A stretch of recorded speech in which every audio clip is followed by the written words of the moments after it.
MasterChef Canada. Нет, подожди еще раз. Окей. Катя, что такое? Смешно, я не помню, что говорить. Hey guys, welcome to the workshop of homemade pierogies. My friend Kate is with me today. You know, this channel has been all about, the whole idea was to show the Canadian entrepreneurs, to show their creativity, to show their ideas with the Ukrainian taste. So in each episode I was feeding them with pierogies. So I guess it's time now to open up a little bit this whole mystery around pierogies and to prove my ability of actually making them, of cooking them. And really thank you for joining me. Thank you for having me. Yes, because you know, it's been all about Eastern European culture, but I guess not everybody actually has an understanding of what it is, about the language, about the culture, about the background. That's why I invited my Russian friend, right? I'm Ukrainian, so I really hope that together over this short video we'll be able to show you a little part of our background and actually to prepare this. To prepare these. These.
Pierogies. Well, you know, in North America, they call all kinds of dumplings from the Eastern Europe pierogies. But in reality, back home, we never used to call them, right? Pierogies. So in Ukraine, for example, the traditional meal is called vareniki. This is actually what I'm feeding my guests with.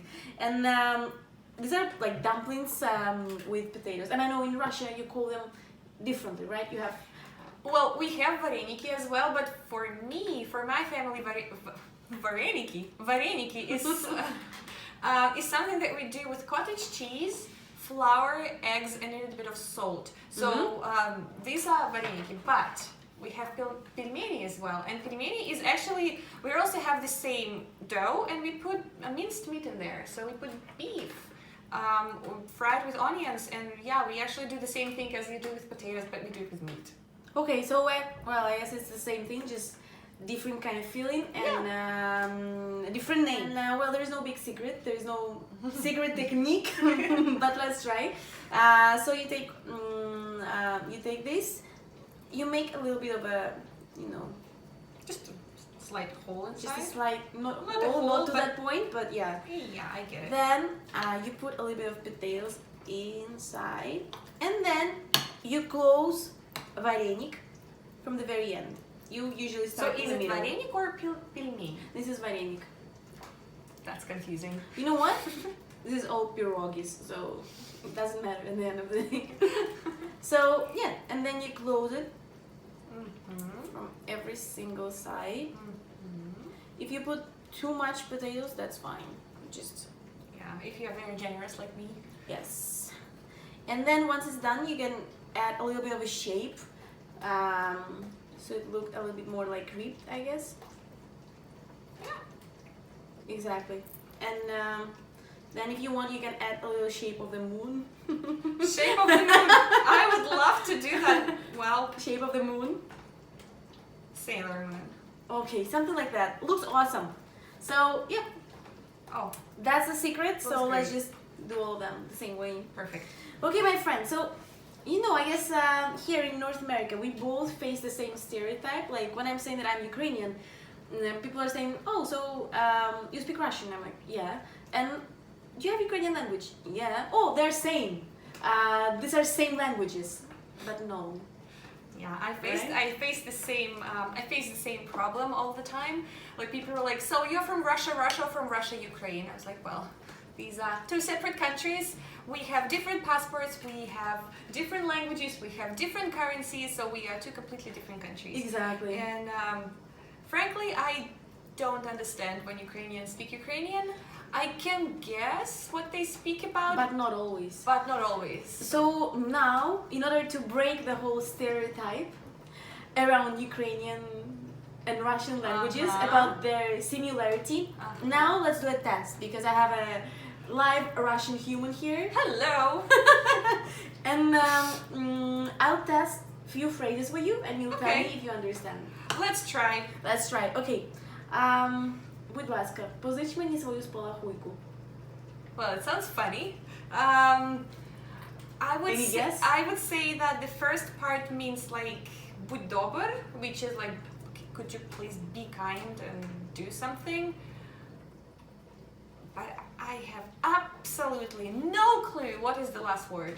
I have Okay. absolutely no idea what she actually asked me to do. Absolutely. So you're right because будь ласка means actually please, будь добр in Yeah. in Russian. Yeah. Позич мені свою спалахуйку.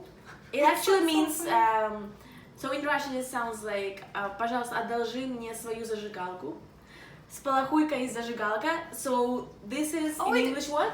A lighter. So yeah, it's like can you please give me a lighter? Де ти ховаєш парасольку? Can you repeat that? But I have no clue what she's Well, you asking know me what? to do. So I ask you, where do you keep your umbrella? Где ты прячешь свой зонтик? Okay, well that's awesome. That actually proves that no, these languages are not the same. Definitely. So, for example, if I tell you the word полегать, I have no idea. So that's another stereotype, right? Like we speak Russian. is different. Russian is different in Ukraine, in Russia, in all the Russian-speaking countries, I guess, because it has Yeah. certain flavor. So I have no idea what you said right now. So usually it goes in the context if I have this very heavy suitcase, for example, and I was like полегай. So period. And you. Полегай. Is like try. Any other words like, for example, the common words in St. Petersburg that you're using that I might not know. Yeah, бадлон. Yeah, honestly, it You- sounds bad, and I have no idea what. You're wearing бадлон right now. It's A sweater? Водолазка. Okay. I guess it's possible to identify. At least, is it Ukrainian or is it Russian? That is true. Our even if I speak Russian language, my Russian is different from yours, right? Yeah. And for example, is that the g sound, right? Because for example, if we say a word like Goose. гусь, and you're saying Гусь. which is goose in In English, right? In English. In English. So the g is different. I'm saying h. Yeah, and this is the way you can identify if person comes from Ukraine. Женский род. Разве не? Я веду с ней диалог, а она меня игнорирует. Она меня променяла на пельмень. Okay, back to business. Окей, давай. So we explored some differences between Russian language, Ukrainian language, and you know what would be the most unexpected thing for us to do? I have no idea what she has in mind. Spanish. Spanish? For some reason, I don't know why. Okay, well, we both know why, but both of us, beautiful Eastern European women, You forgot the word humble. humble, beautiful East European women, we both kind of speak Spanish, right? I just speak Spanish. However, my Spanish was influenced by Latin culture. Your Spanish was formed by Spanish. And I guess that would be fun actually to show some differences between those two kind of language cultures, I would say, right? Yeah. What about this phrase? Me gustan los libros de ciencia ficción. Me gustan los libros de ciencia ficción. Okay, how about this? Conozco canciones de Carlos Vives. Conozco canciones de Carlos Vives. Okay. Porque mi cintura necesita tu ayuda. Las venas controlar. Mi cintura. Las venas no puedo controlar. Y bajando. Mirando, pero esto no lo es. Es el amanecer, cintura, la ayuda, las venas, controlar, cintura. Cintura. We're done!